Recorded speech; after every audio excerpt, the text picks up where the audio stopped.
Hello? Can you hear me? Oh, good. Listen to me carefully. Chapter 1. The Smile Factory. My name is Zoey. I was the youngest member of Huntrix. You've heard our songs. You've bought our albums. You've worn our faces on your t-shirts. But you never knew what was inside those t-shirts. Nothing at all. I'm going to tell you how idols die. Not on stage from exhaustion, not from overwork. They die on the 4th floor, on stainless steel tables, under fluorescent lights that never turn off. My story begins with a contract. I was 12. My parents were proud. StarHatch Entertainment, the biggest agency in Seoul. The contract had 47 pages, size 8 font. My mother only read the first page, profit sharing, training period, housing. She didn't see page 34. That was about biological material donation upon termination of contract. What does termination mean? It means when you stop being useful. When your voice cracks, when your face ages, when the fans find someone younger. That's when they terminate you. Not your contract. You. I remember the first time I walked into the StarHatch building. The lobby was all white marble and gold plaques.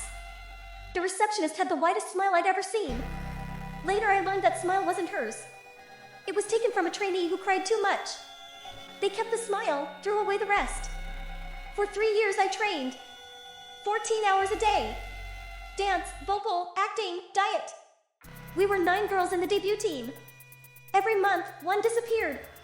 The manager said she went to another company. I believed them. We all did. Because when you're 15, you don't ask questions. You just want to debut. I debuted. Huntrix became real. We had a music video, a showcase, a fan cafe with 50,000 members. We were happy. I think we were happy. But there was always the 4th floor. The elevator had buttons for B3, 1, 2, 3, and 5. No button for 4.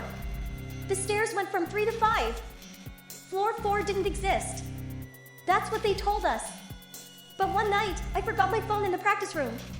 The building was empty. I took the stairs. Between the 3rd and 5th floor, I saw a door. Not a fire door. A metal door with a keypad. The code was 0913. Our debut date. September 13th. I didn't even think. I just pressed. The door clicked open. Behind it was a corridor going down. The air was cold and sweet, like a morgue, but with a hint of vanilla. The floor was white tile, but my shoes left brown prints. Something had been dragged here. Many times. I walked. The corridor had no windows, only doors. Some were labeled processing. Some storage. One door was open. I looked inside. There were metal shelves. On the shelves, glass jars. Big ones, like for pickling. Inside each jar, floating in yellow liquid, a pair of vocal cords. Pinkish gray, like shrimp. With little labels, Choi Mina, 19, soprano. Extracted March 14th, 24. Mina was from the group Lunar. They disbanded due to personal reasons. I thought she got pregnant. No. She got extracted. I kept walking. More jars. Tongues. Eyelids. A whole wall of teeth, all perfectly white, all the same size. A price list next to them, replacement vocal cords, 50 million won. Replacement smile, 30 million won. Memory wipe, full, 10 million won. Then I heard singing. Many voices, but all wrong. Out of tune, overlapping. I followed the sound to a door marked rehearsal room 4B. I opened it. Inside, on metal tables, lay the girls from my training group. The ones who disappeared. They were still alive. But their chests were open. Where their hearts should be, small black speakers. The speakers were playing our debut song. On repeat. Forever. One of them turned her head. Her eyes were empty, just sockets with LEDs inside. Pink, like the stage lights.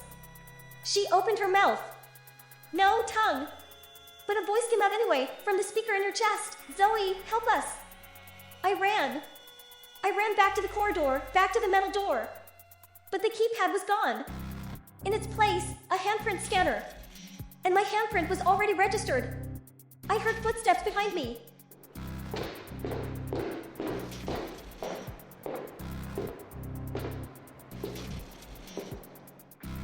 A man's voice.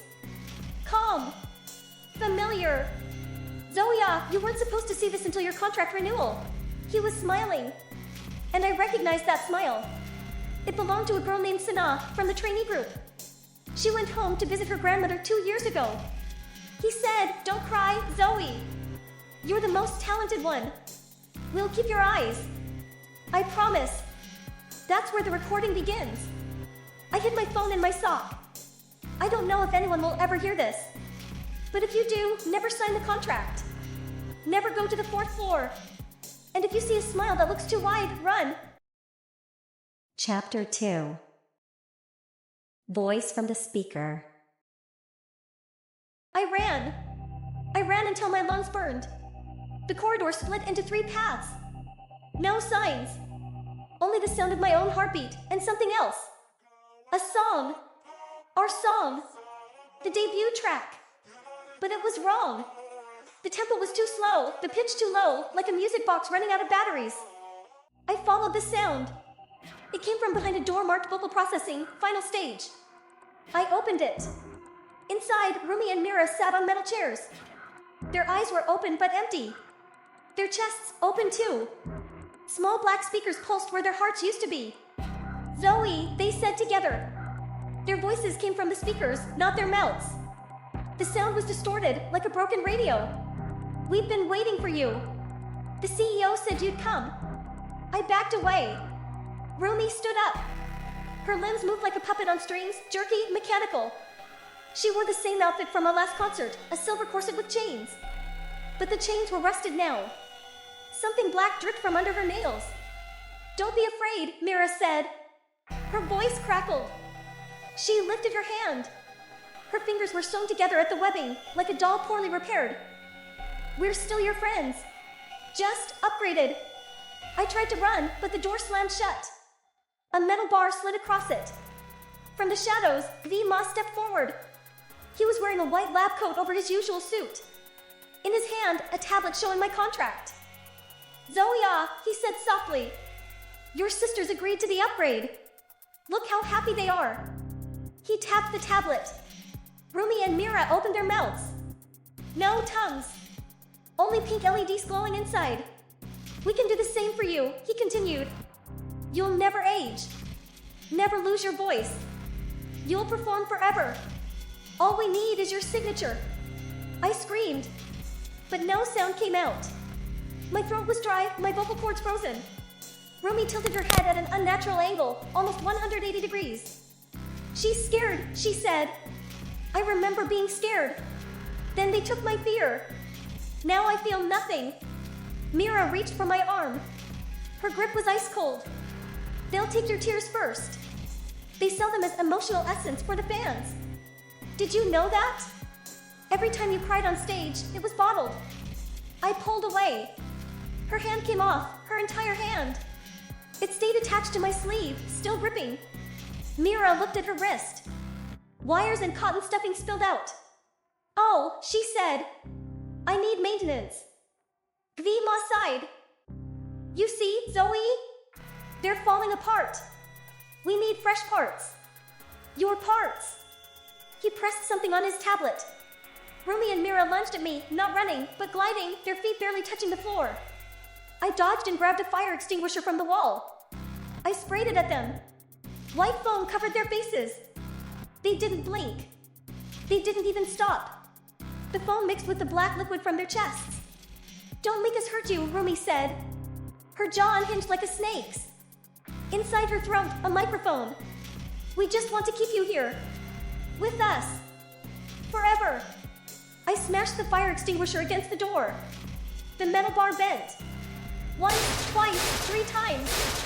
It snapped. I burst into the corridor. Behind me, I heard them whispering in unison, "Zoey! Zoey, come back, we're lonely." I didn't look back. I ran into the darkness. The song followed me. Our song. The one they played at our debut.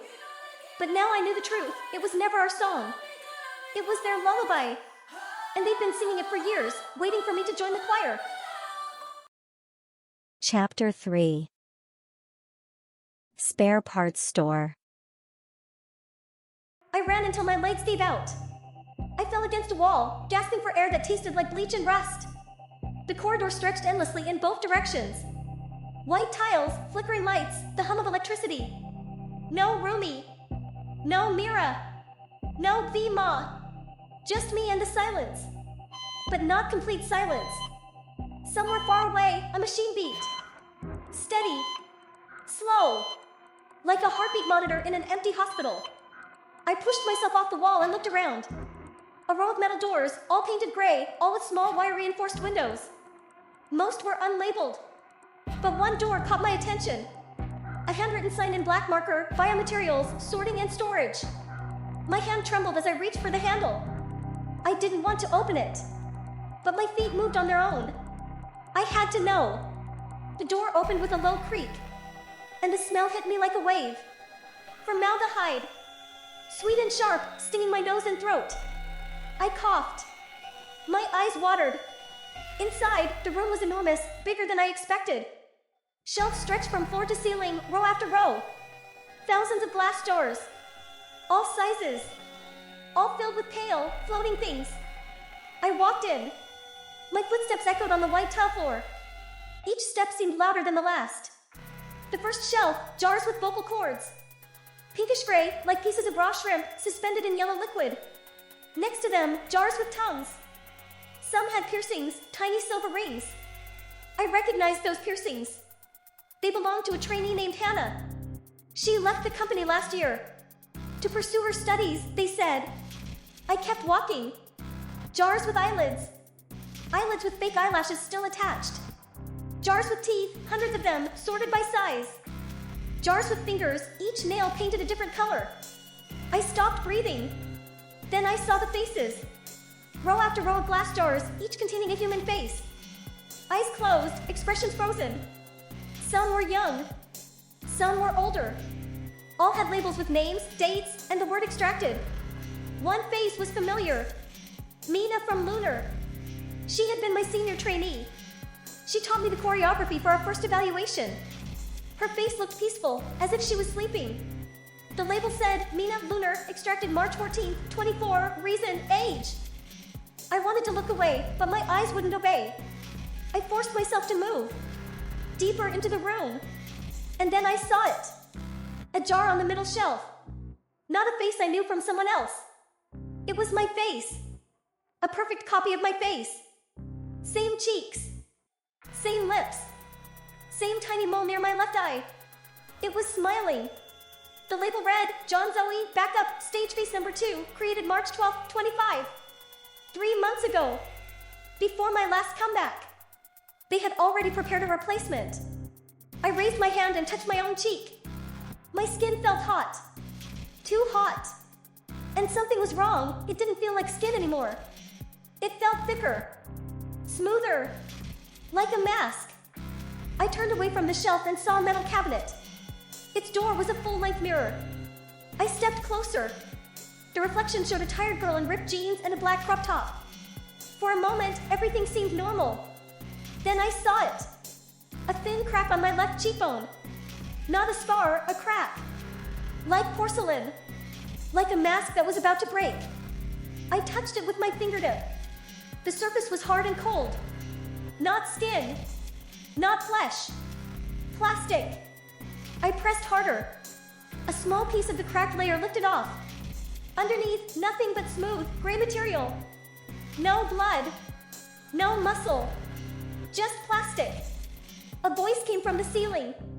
V-Ma. Calm and soft, like he was talking to a child. Zoey, your current face is expired. The life expectancy of a stage face is 6 months. Yours is at 7. We prepared a new one. Just come back to the processing room. We'll replace it in 5 minutes. No pain. I promise. I shook my head. I backed away.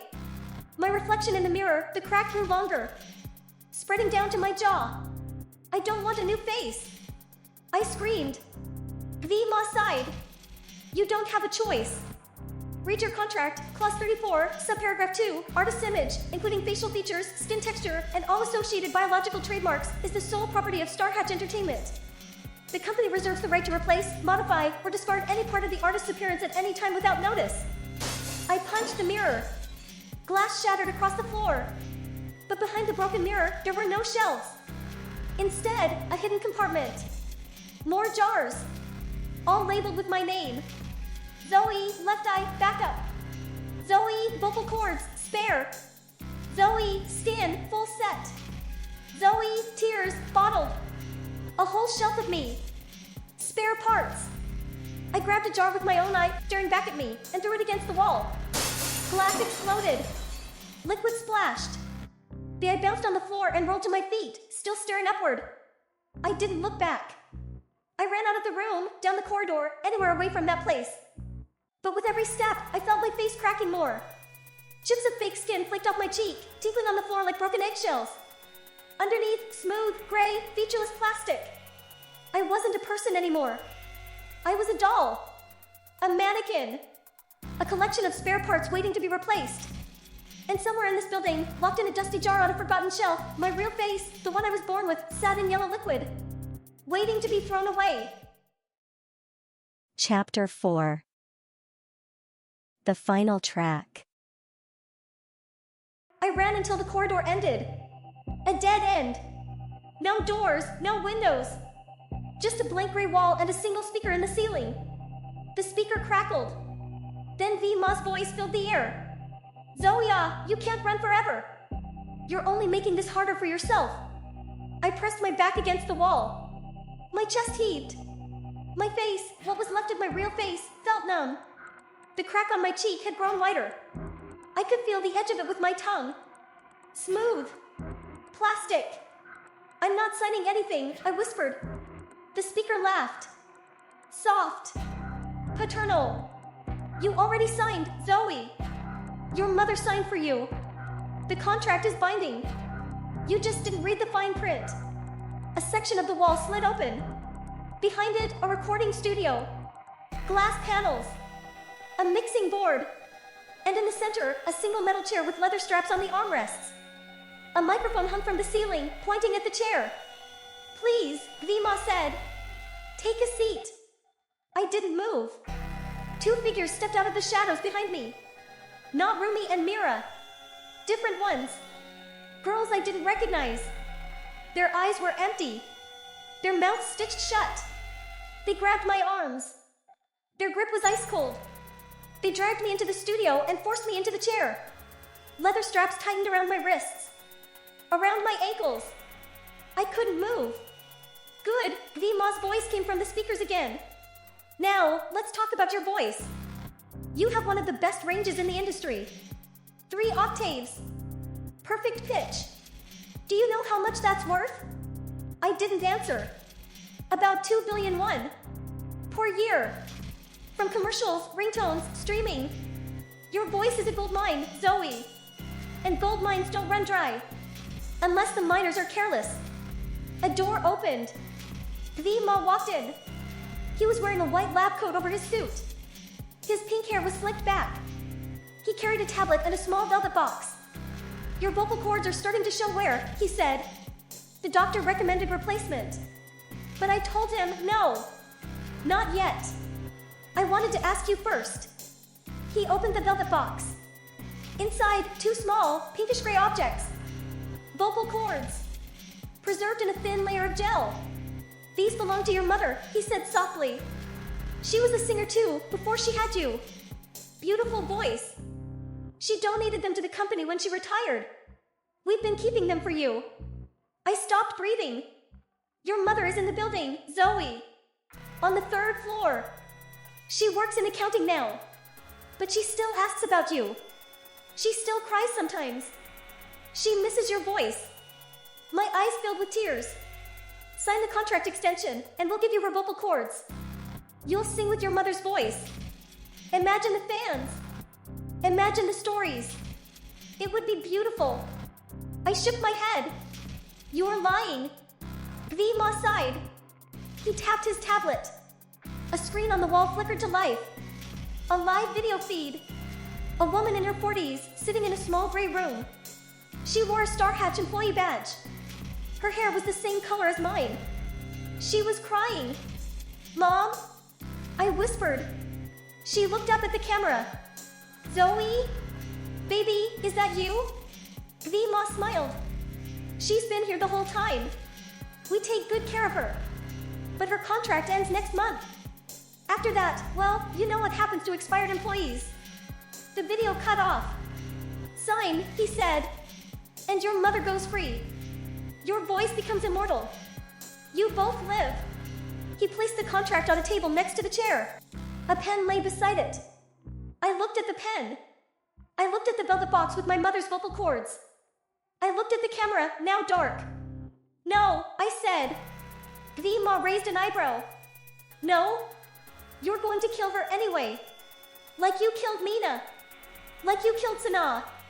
Like you're killing me. One signature won't change anything. He stared at me for a long moment. Then he laughed. You're smarter than I thought. But also more foolish. He pressed a button. The chair tilted back. The microphone lowered until it was inches from my mouth. Then we'll just take your voice now. Without your permission. Clause 41, in the event of the artist's refusal to renew, the company reserves the right to harvest all biological assets immediately. I screamed. No sound came out. My throat was dry. The microphone glowed red. Chapter 5. Broadcast. The microphone descended closer. I could see the small needles on its grill, thin, shiny, like insect legs, designed to pierce the soft tissue of the throat and suck out vocal cords. No anesthesia. No warning. 3 seconds of burning pain, then my voice would be gone. Forever. I would never sing again. Never scream. Never whisper. Just silence. I pulled against the leather straps. They bit into my wrists, but didn't budge. The metal buckles groaned. Old, but strong. Designed for girls exactly like me. Vima watched from the corner of the room, arms crossed over his white lab coat. His pink hair was still slicked back, but a few strands had come loose. He looked almost bored. Don't struggle, he said. It only makes the extraction less accurate. The needles could slip. You could lose more than your voice, your ability to swallow, to breathe properly, to eat. Is that what you want? I stopped pulling. My chest heaved. Sweat dripped from my forehead into my eyes, but I couldn't wipe it away. My hands were trapped. My feet were trapped. The microphone hummed inches from my lips, smelling of metal and disinfectant and something sweet, the same smell from the storage room. Formaldehyde. 10, Vima began counting. I closed my eyes. My mother's face appeared in my mind, the video feed from the gray room. She was crying. Her hair had gray streaks. She looked older than I remembered. She was only 43, but the company had aged her. Years of fear, years of silence. 9. I thought about my voice. All the songs I had sung. All the fans who had cheered. The first time I heard my own voice on a recording. I cried because I hated it. But my mother said, that's you. That's your gift. Don't waste it. 8. I thought about Rumi. About Mira. About Mina with her face in a jar. About Sana, whose smile now belonged to Vima. They all had gifts too. Their voices were just as good as mine. Maybe better. And now they were nothing. Spare parts on a shelf. 7. I forced my body to go limp. I stopped fighting. Vima noticed. He smiled. Good girl, he said. He turned to look at his tablet, checking something. The microphone hummed, still waiting. My right hand was still free enough to move. Just a little. The strap on my left wrist had a small metal latch, old, rusted, loosened by years of use. The leather around it was cracked, peeling. I moved my fingers toward the latch. 1 inch. 2 inches. My hand trembled. The strap loosened slightly, not enough to slip out, but enough to move my hand an extra inch. 6, Vima said, still looking at his tablet. I touched the pen lying on the table next to the chair. A cheap plastic pen, the kind the company gave out at fan meetings. Black, with the StarHatch logo in gold letters. I wrapped my fingers around it. 5. I didn't answer. I took a deep breath. Then I jammed the pen into his thigh. Vima gasped. His eyes went wide. He stumbled backward, dropping the tablet. His hands clutched his leg. The pen was stuck there, deep in the fabric of his trousers. A dark wet spot spread, not blood, just a small wound. But the shock was enough. I didn't wait. I yanked my left hand free, then my right. The old straps tore at the seams. My wrists were raw, but I didn't care. I lunged out of the chair and ran for the mixing board. "What are you doing?" Ma screamed. He was still clutching his leg, hopping on one foot. I didn't answer. My fingers found the cables behind the mixing board. I pulled. The microphone crashed to the floor with a loud crack. The needles shattered. Glass and metal scattered across the tiles. I turned to face him. My face was cracked. A piece of fake skin hung off my cheek, revealing the gray plastic underneath. I must have looked like a monster. But I was still alive. Still moving. "I'm finishing this," I said. I grabbed the tablet from the floor. The screen was still on. It had access to the building's entire broadcast system. Every screen, every speaker, every live stream. The password was already saved. "You don't understand the consequences," Ma said, limping toward me. "The fans will panic. The company will sue you. Your mother will lose everything." I ignored him. My fingers flew across the screen. I found the live feed from the 4th floor, the storage room, the jars, the operating tables, the girls with speakers in their chests.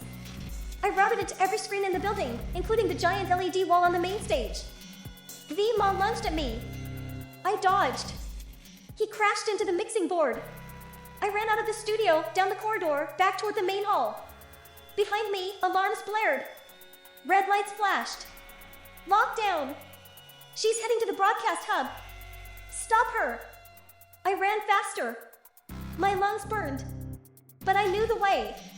I had memorized the building's emergency map during my trainee days, hidden in the back of a fire safety manual. The broadcast hub was on the 2nd floor. A small room with a single window overlooking the main stage. Tonight, there was a concert. Thousands of fans. All watching. I burst through the door. One technician sat at the console. He looked up, startled. "Move," I said. He ran. I sat down at the console. My fingers flew across the keyboard. I bypassed the password in 30 seconds. I routed the live feed from the 4th floor directly to the giant screen on stage. For a moment, nothing happened. Then I heard the crowd scream. Not cheering, screaming. The kind of scream that comes from the gut, from pure horror. I looked through the window. On the stage, the screen was showing everything. The faces in jars. The girls with speakers in their chests. The shelves of spare parts. Ma appeared behind me in the reflection of the glass. His face was red. His pink hair was disheveled. He was still limping. "You don't understand what you've done," he said quietly. "I understand perfectly. The fans won't believe it. They'll say it's fake. A publicity stunt. We'll deny everything. And you'll be on a table by morning." I turned to face him. Maybe, but not before the police arrive. Sirens wailed outside. Red and blue lights flashed through the window.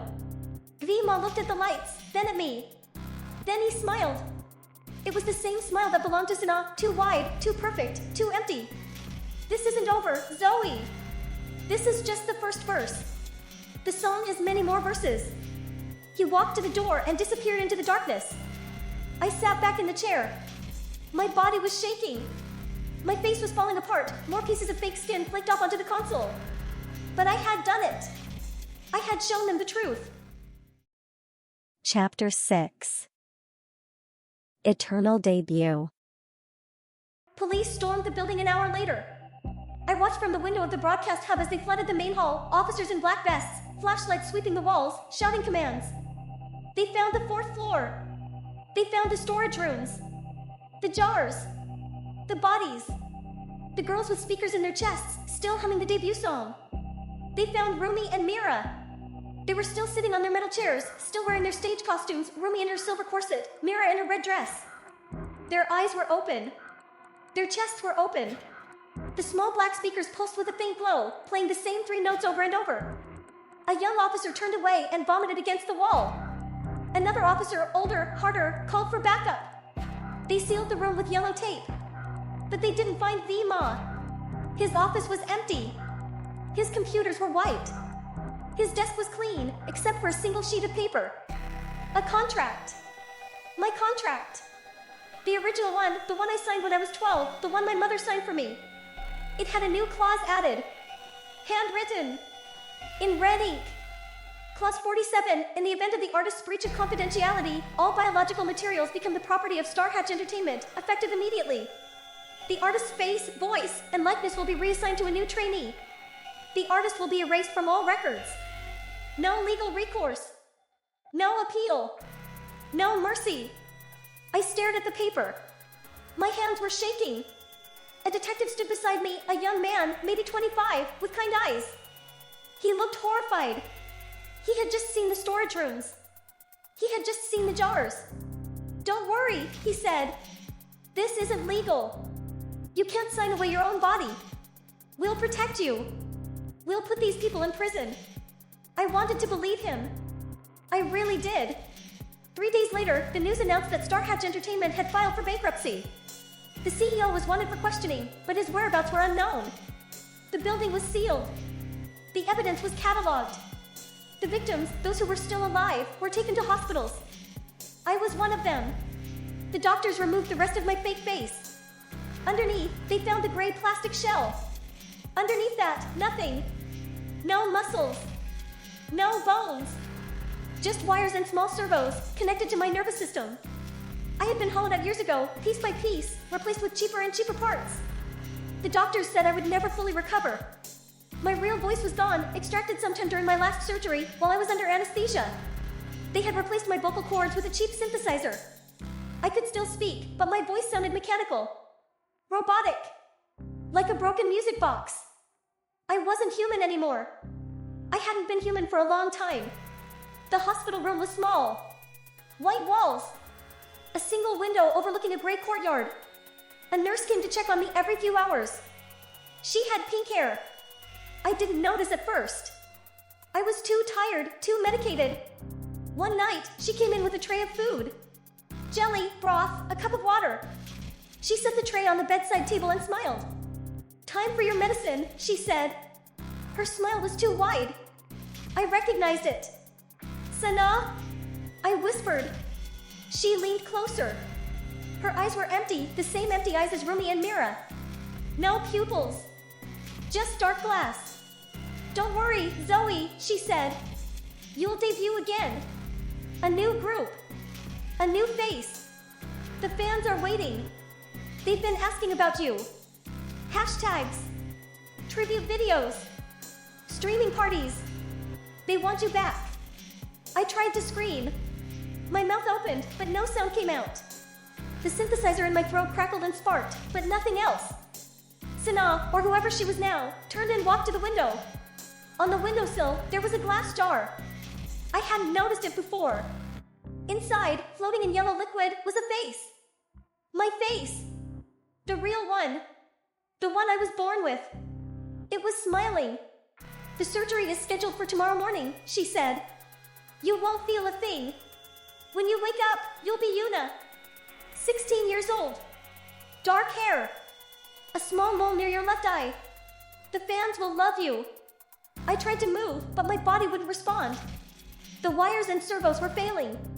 My arms lay limp at my sides. My legs were numb. "Try to get some sleep," she said. "Tomorrow is your debut." She turned off the light and left.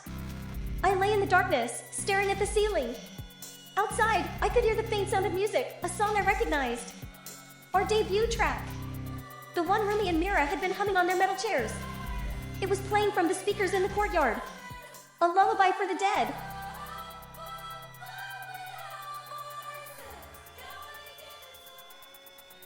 Six months later, a new girl group debuted under a different company. Their name was Echo. Their youngest member, a girl named Yuna, had dark hair and a small mole near her left eye. She smiled often. She never seemed tired. She never cried. In her dressing room, there was a mirror. Sometimes, late at night, she would stare at her reflection and feel a strange shiver. She didn't know why. The mirror had a small crack in the corner.